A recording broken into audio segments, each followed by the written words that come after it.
I am a junior studying business interdisciplinary studies with focuses in business and justice studies with a minor in real estate.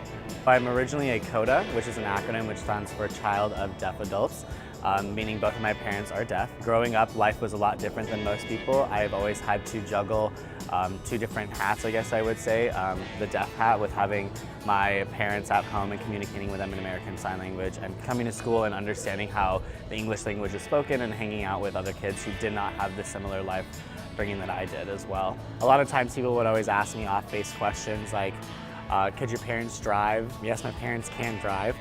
Can they read Braille? Braille is for people who are blind.